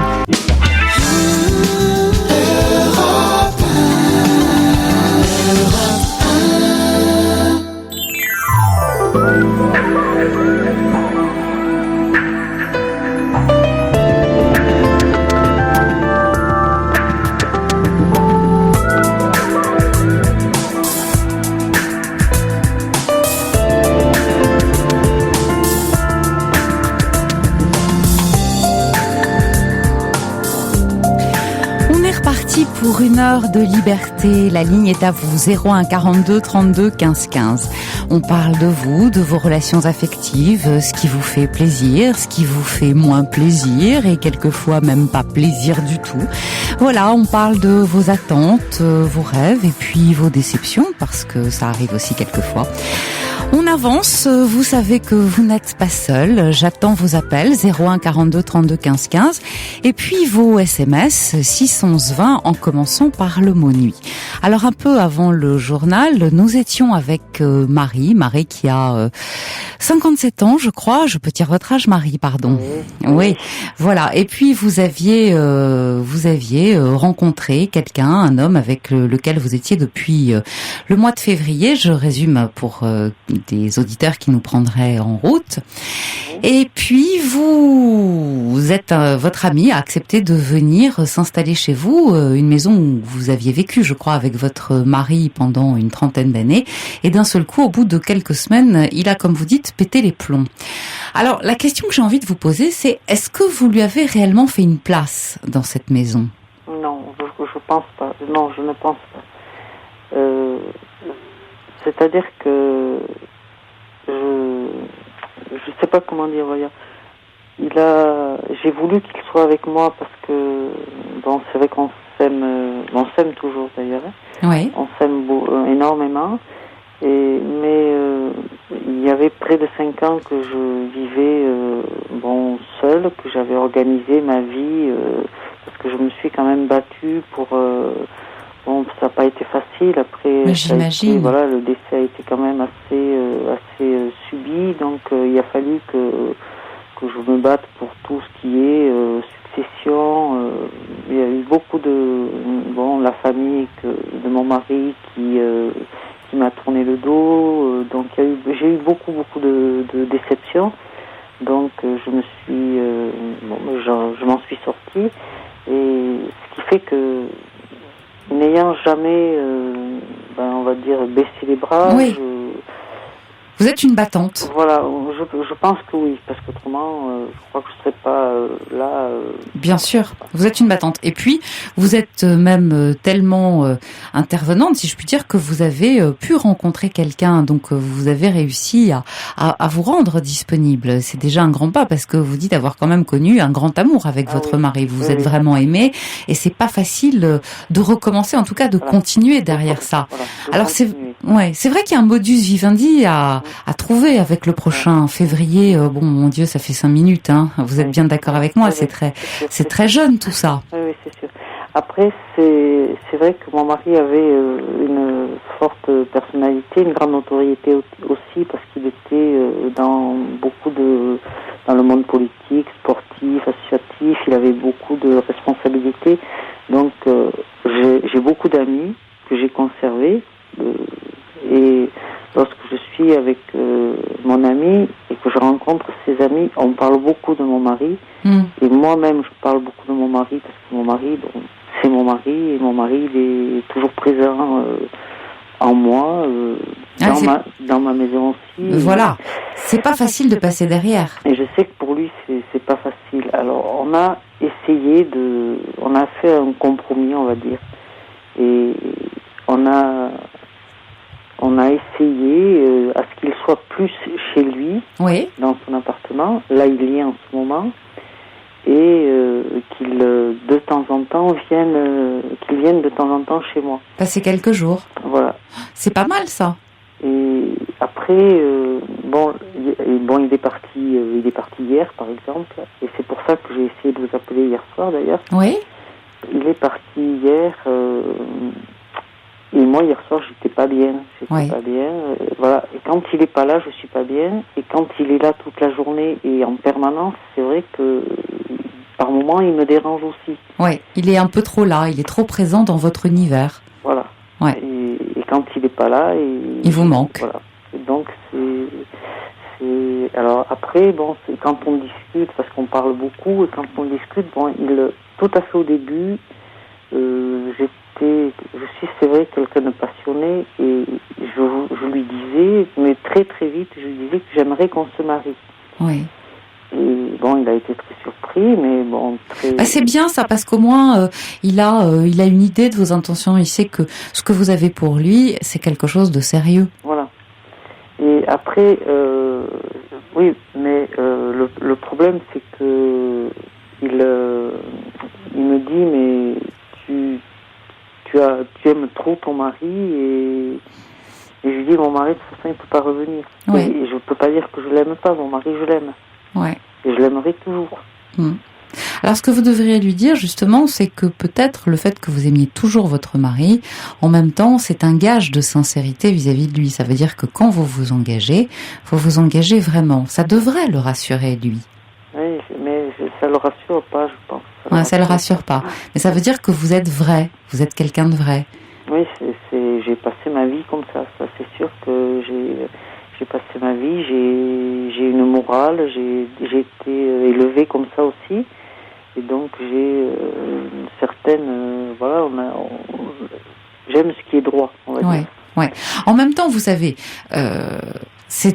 vous avez devant vous un homme qui est là depuis, on va dire, très peu de temps. Très peu de temps. Alors, c'est difficile pour vous de lui faire de la place dans une maison dans laquelle vous avez toujours vécu avec un autre, et avec un autre que vous aimiez.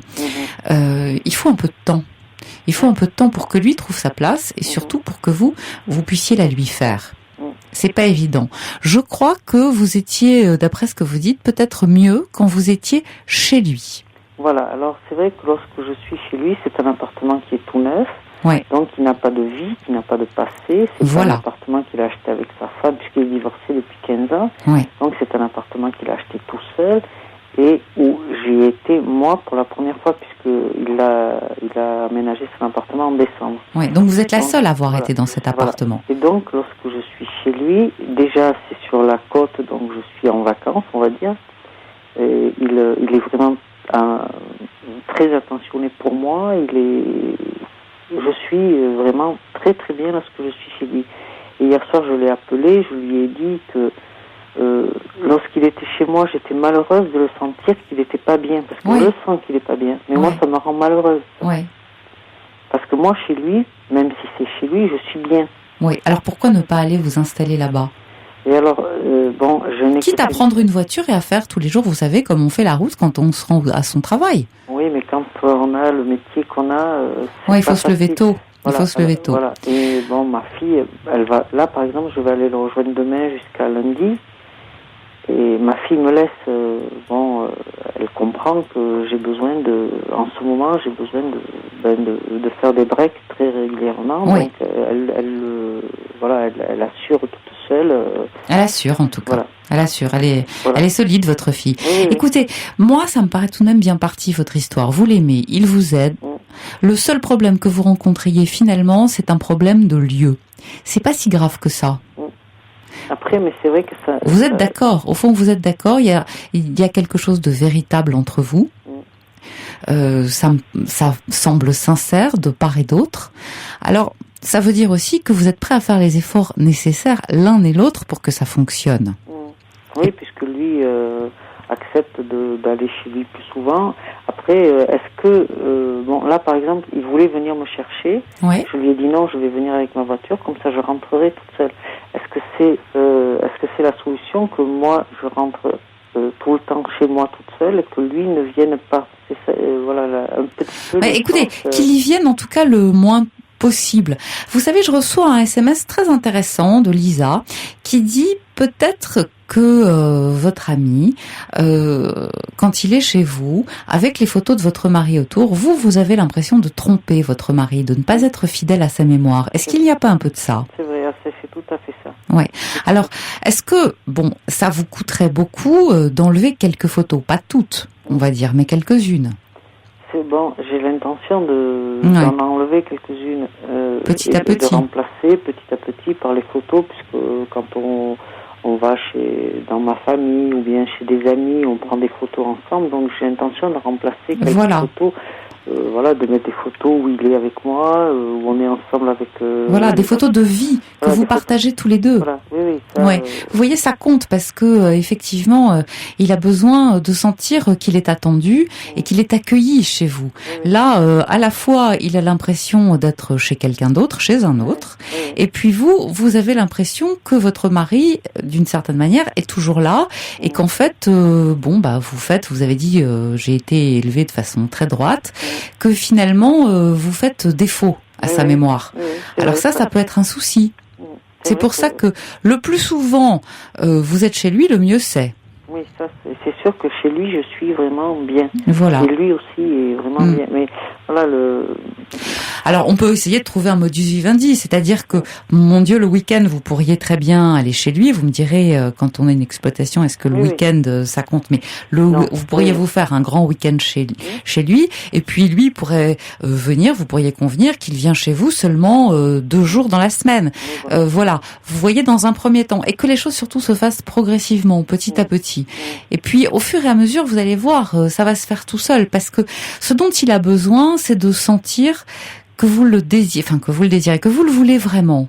Oui, après, moi j'ai essayé, à chaque fois que je vais chez des amis ou que je rencontre des amis ou que des amis viennent à la maison, je lui présente mes amis. Il aime beaucoup les amis que je lui présente.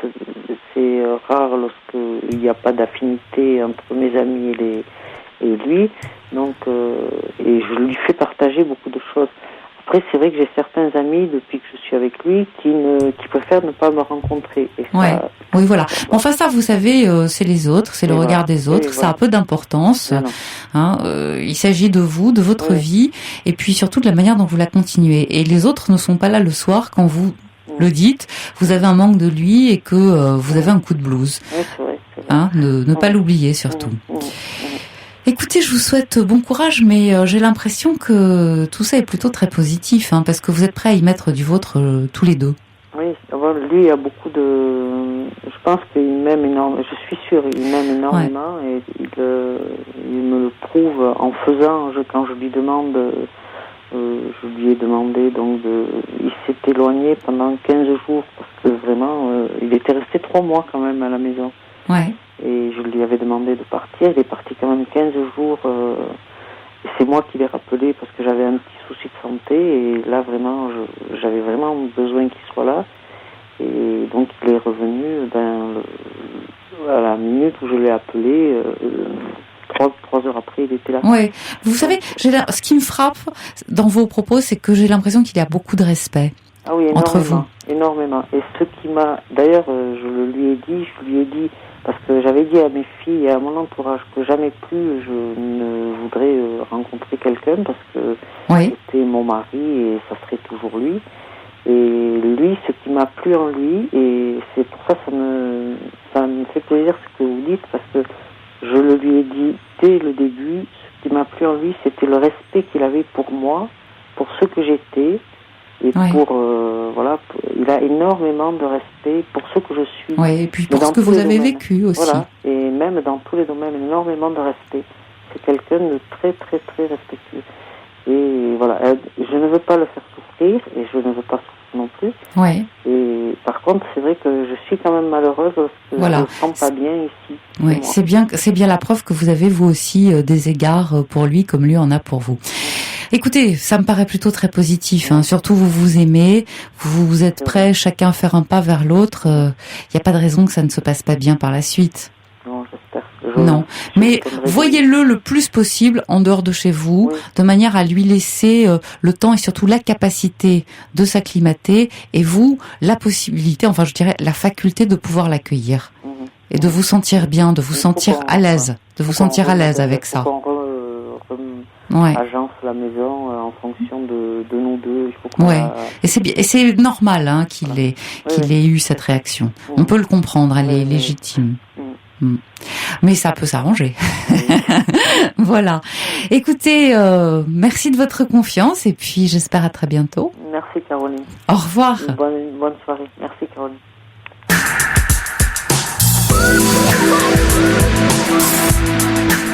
Europe 1, Caroline Veil. William Scheller, un homme heureux. Et nous, on continue avec André. Bonsoir André. Caroline. Oui, je vous écoute. Je vous appelle parce que je voulais vous exposer mon problème, qui n'est pas un problème dramatique. Non, mais on y va. Mais j'y vois pas bien clair dans mes affaires, là. J'ai un ami. Oui. Qui a 14 ans de moins que moi. Oui. Moi, j'ai 70 ans, je suis veuve. Oui. Et ce monsieur est marié. Oui. Et il y a 2 ans que nous nous connaissons, parce que je veux pas dire que nous sommes ensemble, parce que nous ne vivons pas évidemment ensemble.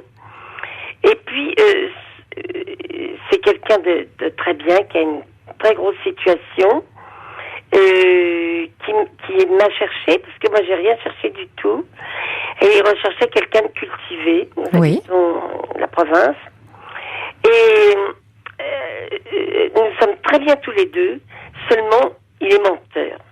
Ah! C'est un menteur. Oh, c'est un vilain défaut, ça. C'est un vilain défaut, et il s'embrouille tellement dans ses mensonges qu'il ne sait plus où il en est. Et alors, ça donne quoi, par exemple? Par exemple, je vais pas vous dire où on habite ni qui nous sommes, parce qu'on est connus. Non, il n'y a pas de problème. Bon, l'autre lundi, m'a fait visiter, son épouse n'était pas là, elle m'a fait visiter sa maison.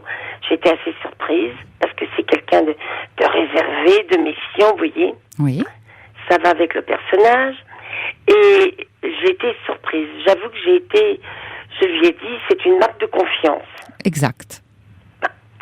Je pense que c'est vrai, il peut avoir confiance en moi de toute façon, même si je venais à me libérer de lui, parce que je suis vraiment attachée à lui énormément, jamais je ne ferai quelque chose contre sa famille. C'est quand même quelque chose de précieux, la famille. Oui. Et puis, cette semaine, il s'est un petit peu emmêlé, parce que je savais à un moment que je lui dis, mais quand est-ce que tu prends tes vacances ? Moi, je lui avais dit depuis longtemps que je partais, enfin, je suis partie une semaine déjà, mais que je pars du 15 août au 31 chez ma fille aînée avec mes petits-enfants. Oui. Et puis lui, il me dit, moi, je sais pas quand je pars en vacances. Et puis depuis cette semaine, alors, il était, paraît-il, complètement il avait plein de travail dans son entreprise, il pouvait pas me voir, rien du tout. Mmh. Et ce soir, il m'annonce qu'il est en vacances du 1er août au 31. Donc voilà, il prend tout le mois d'août, donc. Oui, mais vous vous rendez compte, il est dans une très grosse entreprise, on sait quand on prend ses vacances avant ce soir, quand on prend ses vacances du 1 au 31. Évidemment. Eh ben non, pas lui. Mais s'il le savait. Mais oui, il le savait, bien entendu. Bien sûr qu'il le savait. Alors, à votre avis, pourquoi est-ce qu'il ne vous l'a pas dit? Eh ben parce que il me dit toujours les choses au petit compte-gouttes, parce qu'il a peur de ma réaction. Eh ben voilà, vous avez tout trouvé. Oh ben oui. Mais c'est pas difficile, André. Pourquoi est-ce qu'il a cette réaction-là vis-à-vis de vous? Tout simplement parce que il cherche à vous préserver. Il n'a pas envie de vous faire de la peine. Mais il s'agit de ça. Il n'a pas envie de. Mais bien sûr. Vous avez dit quelque chose. Il a une famille. Donc évidemment, il sait bien qu'il va prendre des vacances. Enfin, il a plus que son fils chez lui, mais son fils c'est la prunelle de ses yeux. Ben voilà, vous voyez bien. Donc, il a une famille, il sait qu'il va passer des vacances en famille. Vous avez raison, quand on fait comme ça partie d'une très grosse société, on pose ses vacances à l'avance, et puis surtout quand on part tout le mois d'août, en principe, on est au courant dès le mois de juillet de ce qu'on va faire. Du temps, moi j'ai fait partie d'une grosse société aussi, je sais. Voilà. Donc s'il ne vous l'a pas dit, c'est bien parce qu'il a peur de vous faire de la peine et puis surtout de vous perdre. De me perdre? Mais oui, de vous perdre. Parce que c'est pas en faisant ça qu'il va pas me perdre. Mais oui, mais quelle moi je me détruis. Oui, mais je vais vous dire. Qu'est-ce qu'il imagine? Il essaye de se mettre à votre place. Alors il se dit voilà, finalement, le fait de savoir que je pars avec les miens pendant un mois, c'est très long un mois, on va pas se voir pendant un mois, elle risque de m'envoyer promener en me disant puisque tu es si bien avec ta famille, eh bien reste donc ma réaction. Voilà, reste là-bas pour le reste de l'année et puis toi et moi, eh bien ça s'arrête. C'est pour ça qu'il vous le dit au dernier moment. Quand il vous le dit au dernier moment, je vous dis pas forcément que c'est intelligent. Je ne vous dis pas non plus que c'est souhaitable. Il est intelligent, je peux vous le dire. Mais ça n'a rien à voir avec l'émotion, l'intelligence. Non. Et ça. C'est même une sorte de bêtise. Non, ça a à voir avec la peur. Il a peur. Oui, c'est ce que je dis. C'est un trouillard. Non, mais il a peur de vous perdre. Il n'a pas peur de ça. Perdre. Mais oui, vous vous rendez compte que j'ai 14 ans plus que lui. Eh ben oui, mais visiblement, il tient à vous. Il vous emmène chez lui. C'est lui qui a cherché. Voilà. Pour des tas de raisons, il tient à moi. Ça, je m'en suis rendu compte. Ouais. Mais moi, je peux pas me vivre dans le mensonge. Non, je comprends ce que vous dites. Mais en même temps, vous avez dit, j'y suis très attachée. Ah oui. Voilà. Alors, est-ce que vous vous rendez compte à mon âge? C'est incroyable, un truc pareil. Jamais j'aurais cru que ça pouvait m'arriver. Non, moi je trouve pas ça incroyable. Ah non? Non, pas du tout. Ça arrive tout le temps, à tout âge. Ah bon? Oui, mais en même temps, c'est vrai que vous avez la chance d'avoir rencontré un homme qui tient à vous, qui vous plaît. Ah oui. Voilà, auquel vous tenez vous. Et je crois que tout envoyer promener pour des petits mensonges, ce n'est pas très important. Alors vous me dites. Vous trouvez que c'est des petits mensonges? Oui, ce sont des petits mensonges. Mais c'est tout le temps des mensonges. Oui, mais alors. Et vous savez, le problème, c'est qu'à chaque fois qu'il y a des petites vacances, il peut pas s'en aller de chez lui. Oui. Il est en prison. Oui. Alors qu'est-ce que vous voudriez qu'il fasse?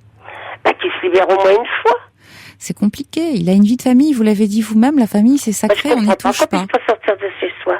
Mais parce qu'il a un fils auquel il tient, il a besoin de partager du temps avec son garçon. Oui, c'est pas avec sa femme, ça je sais. Voilà, c'est important pour lui. Alors, vous dire qu'il a envie de passer du temps avec lui, c'est vous dire aussi que tout ce temps-là... Ils sont fusionnels. Hein. Oui, c'est vous dire aussi que tout ce temps-là, finalement, il ne va pas le passer avec vous. Ah, puis je suis dominatrice, c'est un problème. Au moins vous êtes lucide et puis oui, vous êtes sincère. Non, mais André, vous vous rendez très bien compte des choses. Oui. Au fond, vous le savez. Moi, je crois surtout que cet homme, il a peur de vous perdre, il a peur de vos réactions, il a peur que vous vous mettiez en colère à chaque fois en disant finalement, tu préfères tous les autres à moi et tu préfères passer du temps avec eux plutôt qu'avec moi. Et c'est pour ça. Je lui dis pas ça. Non, mais vous le pensez. Je lui dis pas ça, mais je comprends pas qu'il puisse pas se libérer une journée. Ouais. Écoutez... Vous voyez, je suis pas gourmande. Non, mais en même temps, ça doit être compliqué. Il travaille dans une grosse société, il a certainement une femme et un fils qu'il a envie de préserver aussi. Oh, son fils, oui. Mais sa femme, il la préserve parce qu'elle est pas facile, d'après ce que j'ai compris. Ouais. Et il veut pas avoir de problème. C'est quelqu'un qui fuit les problèmes. Et ben voilà, il fuit les problèmes. Donc, d'une certaine manière, vous êtes un problème. Je suis un gros problème. Voilà. Vous êtes un problème auquel il est très attaché. Mais vous êtes un problème. Alors donc, il voudrait pas non plus faire de la peine à sa femme. Après tout, elle n'a rien fait. Peine, il s'en fiche de faire de la peine. Il veut surtout pas avoir des histoires. Oui, mais moi je pense parce qu'elle crie. Elle est pas facile. Et il veut pas, vous voyez, la provoquer, si vous voulez. Et puis il pourrait être amené à prendre des décisions et à moins voir son fils. Et ça lui coûterait. Il a 20 ans, son fils. Oui, donc... Et il ne voit pas que son fils grandit, d'ailleurs. Oui, mais en même temps, ce sont aussi les derniers moments qu'il va passer avec lui. Je crois qu'il n'en a pas conscience. Ouais. Je lui dis, parce que moi, mes enfants sont grands, je suis grand-mère, je suis même arrière-grand-mère, j'ai été grand-mère à 35 ans. Oui, bravo, mais vous aimez passer ce qui m'a pas empêché de faire des études, d'ailleurs. Ouais. Mais lui, il se rend pas compte que son fils va partir. Oui. Et qu'est-ce qu'il va faire après? Qu'est-ce qu'il va faire après? C'est pas tellement votre problème. Votre problème aujourd'hui, c'est ici et maintenant. Alors finalement, moi, j'ai l'impression que ce qui vous contrarie beaucoup, au fond, c'est le fait qu'il parte, voilà, du 1er au 31. Ah oui? Bah, c'est tout. Et c'est pour ça qu'il vous l'a dit au dernier moment, parce qu'il sait à quel point vous allez être contrarié. Je le vois lundi, il vient lundi, parce que c'est quelqu'un qui voyage. Il vient lundi, puis je sais pas comment je vais réagir. Surtout pas lui gâcher la vie le dernier lundi avant les vacances, hein. Mais je vais vous dire, si vous l'avez dit 3 semaines avant, vous seriez contrarié depuis 3 semaines. Là, il vous l'a dit au dernier moment, ça fait seulement 1 semaine de contrariété, au fond. Mais vous savez, il ne l'a pas dit, mais je le sentais. On n'a pas besoin de me le dire. Oui, j'ai compris. J'ai bien compris. Vous avez compris. Alors, je voulais savoir votre avis. C'est tout à fait ce que je pense. Seulement, moi, je ne suis pas raisonnable. Exactement. Voilà. Vous voyez, je reçois un SMS qui dit « André connaît la réponse à ces questions ». Oui. Je pense, nous dit notre auditrice, qu'elle devrait prendre les plaisirs de la vie comme ils se présentent et les vivre. Mais voilà, vous êtes dans l'anticipation. Vous êtes dans l'anticipation. Et ça, c'est mon caractère dominateur. Oui, et puis vous l'avez dit vous-même, vous êtes une gourmande. Oui. Voilà. Tout à fait, j'aime la vie. Oui. J'aime la vie. J'ai eu une belle vie d'ailleurs. Eh oui. J'aime la vie. Et c'est terrible. Qu'est-ce que je vais faire? Vous allez prendre votre mal en patience en vous disant qu'au quelque part, il y a un homme qui tient à vous et qu'il va vous revenir tout beau, tout frais en septembre. Voilà. Et que vous allez de nouveau en profiter. Et je vous assure que depuis que je le connais, il s'est épanoui. C'était quelqu'un qui était replié sur lui-même. C'est pour ça aussi que ça fonctionne. Alors dites-moi, vous avez envie que ça s'arrête, cette belle histoire? C'est-à-dire que c'est avec mon caractère... Oui, on va dire spontané. Oh, je dirais, c'est vraiment un caractère tordu.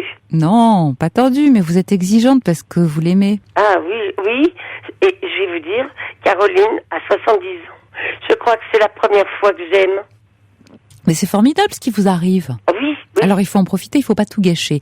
Et tout gâcher, ça serait par exemple faire la tête lundi quand il vient vous voir. Ah non, je ferai pas la tête, je sais pas faire la tête. Bon. Et je vais rouspéter. Non. Non. Je vais lui dire ce que je pense. Non. C'est un menteur, je vais lui dire, parce que j'ai déjà dit, tout. Oui. Mais et alors? Vous allez gâcher comme ça les lundis que vous allez passer ensemble? Vous pensez que c'est une bonne idée? Il faudrait que je ferme ma bouche. Oui, voilà, et que vous attachiez les mains derrière le dos, vous ne dites rien, vous êtes contente de le voir. Les mains derrière le dos, c'est facile. Voilà. Vous ne dites rien, vous êtes contente de le voir, vous profitez. Ah oui. Et puis, c'est bien comme ça. Je suis heureuse pourtant quand on se voit. Mais lui aussi, Oui, alors voilà, il faut tout de même pas tout abîmer. Il faut pas tout abîmer, ça vaut le coup de l'entretenir un peu en faisant des efforts. Oui. Oui, et il en fait aussi, hein, parce que quand même, il est obligé de faire des efforts. Moi, c'est plus facile pour moi. Bien sûr. Parce que je suis toute seule, plus toute seule, j'ai mes enfants autour de moi. Mais je veux dire, je suis toute seule, j'ai pas de problème, quoi. Ouais. Ouais. Et je suis autonome. Ouais. Mais surtout, comme vous êtes seule, vous passez beaucoup de temps à l'attendre. Eh bien, il est là mon problème. Ouais. C'est pour ça que vous êtes comme ça, voilà. Un peu énervée. Par exemple, il m'appelle tous les jours.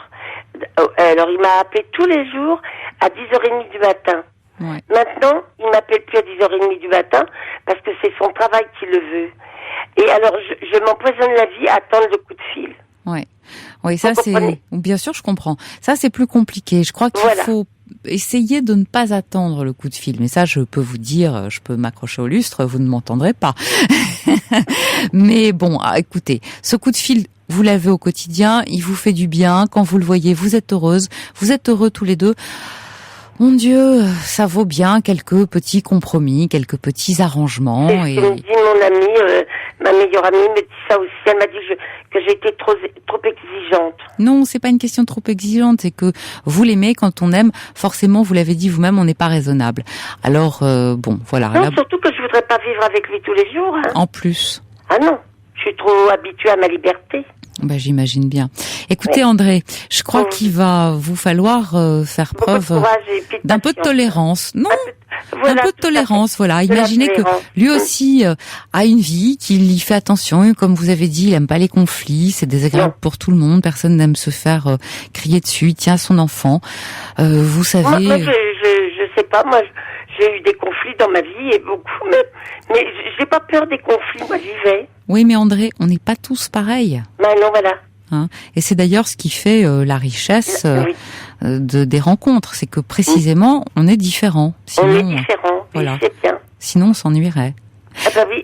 Bon. Ah, je m'ennuie pas, ça c'est sûr. Bah, vous avez bien de la chance. Continuez comme ça, et puis Caroline, bon courage et bonne chance pour la suite. Beaucoup. Au revoir. Et je vous remercie beaucoup parce que ça m'aide dans mes réflexions. Eh bien, tant mieux, c'est le but. Voilà. À très bientôt, en tout cas. Merci beaucoup. Au revoir. Au revoir.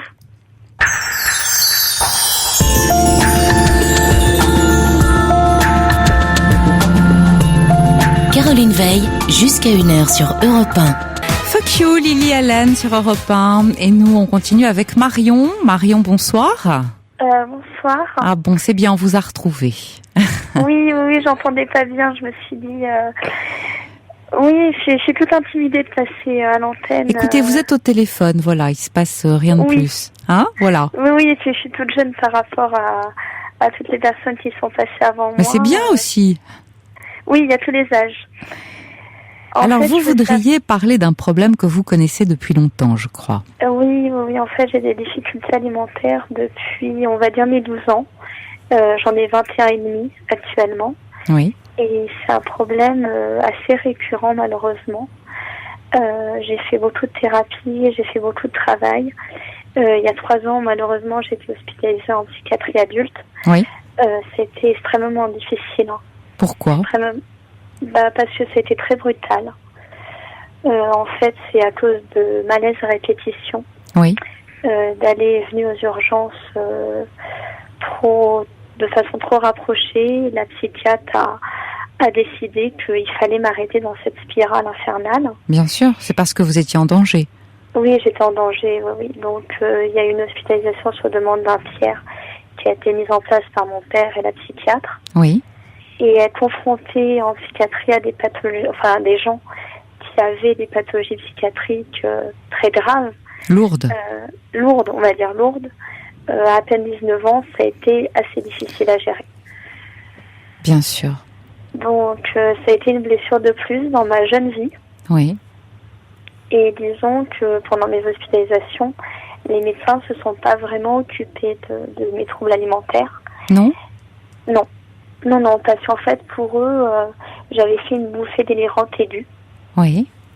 J'avais eu un épisode maniaque. Oui. Et donc, pour eux, j'avais pas vraiment de troubles alimentaires. Ah oui, ça n'était pas... Ils n'ont pas fait le lien. Non, ils n'ont pas fait le lien. Oui. Et quand je suis sortie de l'hôpital, j'ai rechuté. Alors, vous dites que vous avez des troubles du comportement alimentaire. De quoi s'agit-il exactement? Est-ce que c'est de l'anorexie? Est-ce que c'est de la boulimie? Est-ce que... Les deux en période... disons, malheureusement, j'alterne. Oui. Et c'est assez complexe. Parce que je passe par des périodes où mon comportement redevient normal. Et puis après, par des soucis personnels, je replonge soit dans la restriction, soit dans la compulsion. Oui. Donc c'est vachement éprouvant moralement. Très éprouvant. Dur, ouais. Très éprouvant. Et puis surtout, j'ai pas le soutien de mes proches. Comment se fait-il que vous n'ayez pas le soutien de vos proches? C'est-à-dire que vous avez une famille. Vous dites que vous avez été hospitalisé avec à la demande d'un tiers avec votre père, j'imagine. Oui. C'est donc bien qu'il se fait du souci pour vous, non? Oui, c'est fait du souci, mais mes parents, par rapport à mes difficultés alimentaires, pour eux, ce n'est pas un problème. Pour eux, c'est qu'un caprice. Un caprice. Oui, une grosse crise d'adolescence qui se prolonge, sachant que eux aussi ont un rapport avec la nourriture, on va dire, assez particulier. Ah bon? Oui. C'est-à-dire? Disons que ma sœur et mon père sont végétariens. Oui. Et ma mère a très peur que moi et ma sœur, on devienne obèses. Obèse, donc elle vous maintient dans une restriction ou... Enfin, il est beaucoup question de nourriture en fait chez vous. Oui. D'alimentation. Tout à fait. Tout tourne autour de ça. Mon père a eu des problèmes de santé, du diabète, une hypertension artérielle, donc il a dû adapter son alimentation. Et ça a un peu bousculé toute la famille. Oui, vous avez eu peur pour lui? Oui, en fait c'est arrivé quand j'avais 12 ans. Et la découverte vraiment de ses problèmes de santé. Donc au moment où vous avez développé ça? Oui, exactement. Oui. Parce que je voulais, entre guillemets, me venger de toute cette pression sur la nourriture. Donc dès qu'ils n'étaient pas là, je mangeais compulsivement tout ce qui passait. Donc c'était pas évident. Oui. Vous aviez le sentiment de cette vengeance ou c'est parce qu'on vous l'a dit? Non, c'est après coup. Ça va être du recul. Oui. Aujourd'hui, en tout cas, vous en êtes consciente, vous le réalisez. Oui. Je réalise beaucoup de choses, mais c'est pas pour autant que dans mon quotidien, j'arrive à manger sans me poser des questions, à manger sans me restreindre. Donc c'est affreux au quotidien. Bien sûr.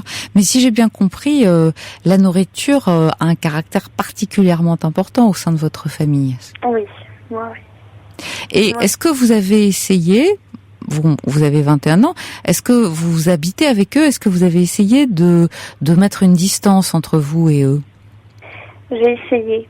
Oui, et comment ça se passe? Disons que j'ai un fichu caractère. Oui. Et qui fait que souvent je me mets en colère. Souvent je pars parce que c'est une situation qui m'insupporte et je m'énerve. Et alors? Et ils réagissent mal. Oui. Ils s'énervent aussi. Oui. Donc ça ne va pas du tout. Et ça finit en larmes, ça finit en grosse dispute avec les portes qui claquent. Donc voilà. Oui, mais ça n'est pas la réponse à ma question. Est-ce que vous avez essayé d'habiter en dehors d'eux? Alors, j'ai essayé de voir avec mes amis pour m'éloigner. Oui. Auprès de ma famille aussi, j'essaye là. Je vais essayer de mettre des choses en place. Je vais essayer de m'éloigner. Parce que vous savez que c'est la solution.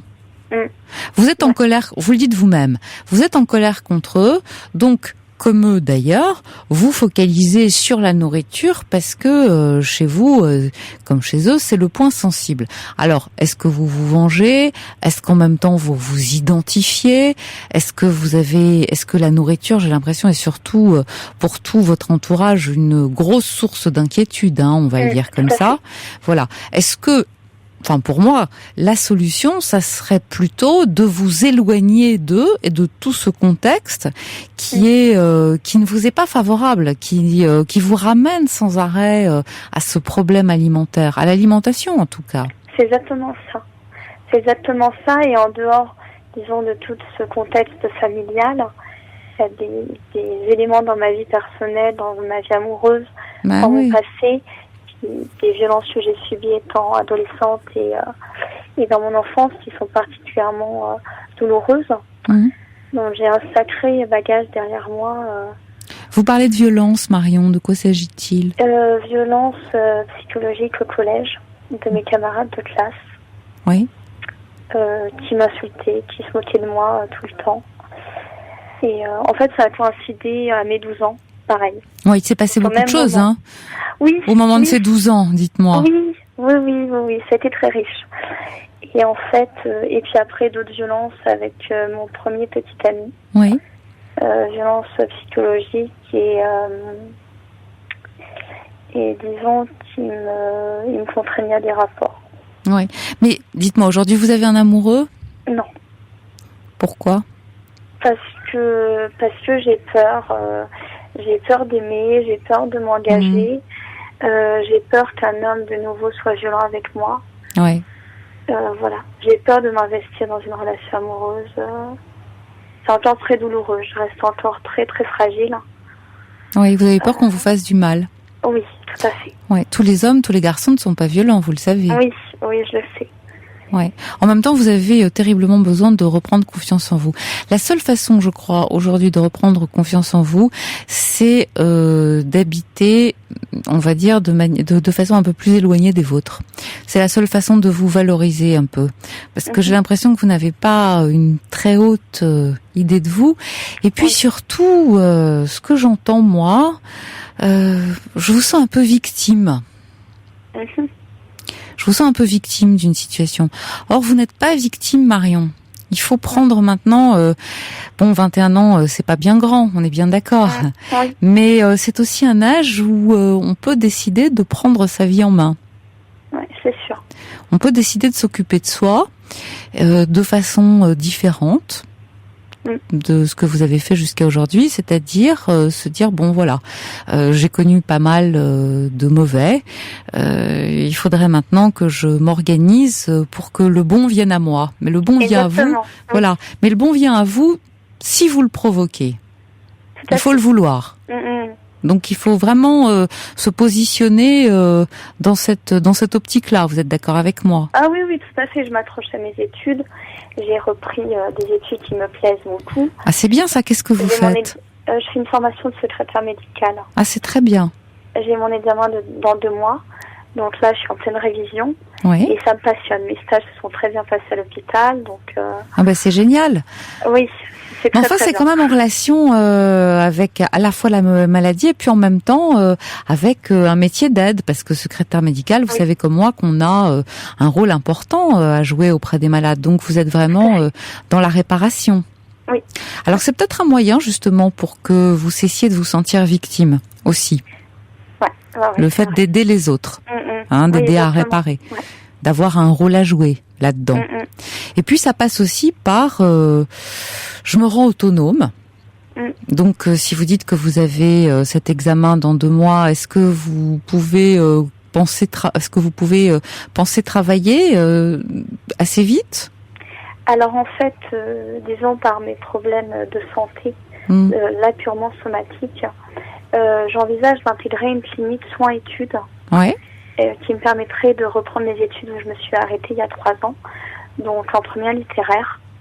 Et donc là, je suis en train de faire des dossiers d'admission.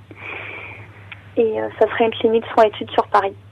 Ah, c'est une bonne idée, ça. Ou la région parisienne, ma médecin traitante m'encourage vraiment. Oui, parce que ça vous permettrait de couper avec les vôtres, de couper ce lien qui pour vous est toxique. Attention, je ne suis pas du tout en train de dire que vos parents sont des gens toxiques. Je dis simplement que la relation que vous vivez avec eux ne vous réussit pas. Voilà. Uniquement la relation. Voilà, c'est uniquement la relation. Il faut bien faire la différence. Oui, la différence. Et ça ne veut pas dire que vous allez moins les aimer. Ça ne veut pas dire non plus que vous n'allez plus les voir. Ça veut dire que vous allez essayer de voler un peu de vos propres ailes par vous-même pour gagner en autonomie. Et plus vous allez vous sentir autonome, plus vous allez bien sûr prendre confiance en vous. C'est évident. être capable de vivre seule, de faire ses études toute seule, loin d'eux, et puis peut-être, pourquoi pas, de commencer à regarder ce qui se passe un peu autour de vous, parce que 20 ans, 21 ans, tout ça, c'est quand même l'âge de l'amour. Oui, c'est un sujet qui intéresse en principe, même si on en a peur, et je dirais surtout si on en a peur. Ouais. Parce que je ne crois pas que ce soit... vous en avez peur, mais j'ai pas cru comprendre que vous ayez renoncé. On est bien d'accord. Pas du tout. Bon. C'est déjà ça, c'est déjà une bonne chose, c'est le principal. Et puis peut-être qu'à Paris, vous dites en tout cas en région parisienne, vous pourriez prendre contact avec un thérapeute compétent qui s'occuperait vraiment de vous, parce que je crois que vous avez eu une expérience malheureuse avec le corps médical. Vous savez, une bouffée délirante aiguë, c'est pas anodin, c'est pas rien. Donc certainement, ces personnes avaient des raisons de vous soigner, de vous traiter comme elles l'ont fait. En même temps, vous dites que vous avez d'autres troubles et que vous auriez aimé qu'on prenne en considération ces autres troubles. Complètement. Voilà. Bon, je crois qu'à Paris, éventuellement, c'est peut-être plus facile de trouver quelqu'un qui puisse s'adapter à tout ça. Mais la première démarche, c'est déjà de couper. Alors de venir à Paris ou ailleurs. Mais en tout cas, à Paris, si vous en avez le désir. Tout à fait. Et ça passe par vous. Oui. Complètement. Ça passe par votre affirmation. Je veux, j'ai envie, je voudrais. Je pense que c'est mieux pour moi et je vais le faire. Oui. Oui, et puis il y a des éléments très très heureux dans ma vie. Ma sœur vient de se marier. Je reviens de son mariage. Je vais être tata pour la première fois dans son année. Donc il y a plein de petites choses. De bonnes choses qui vous prouvent que la vie avance, que ça continue et qu'il y a du bon à prendre. Exactement, il y a du positif. Bon, alors écoutez, rappelez-nous vite pour nous dire que ça va mieux pour vous. D'accord, je vous remercie de votre appel. Merci beaucoup. Merci de votre confiance en tout cas. Et puis à très bientôt, Marion. À très bientôt. Voilà, notre émission s'achève. Je vous retrouve demain dès 23h. Et tout de suite, le flash.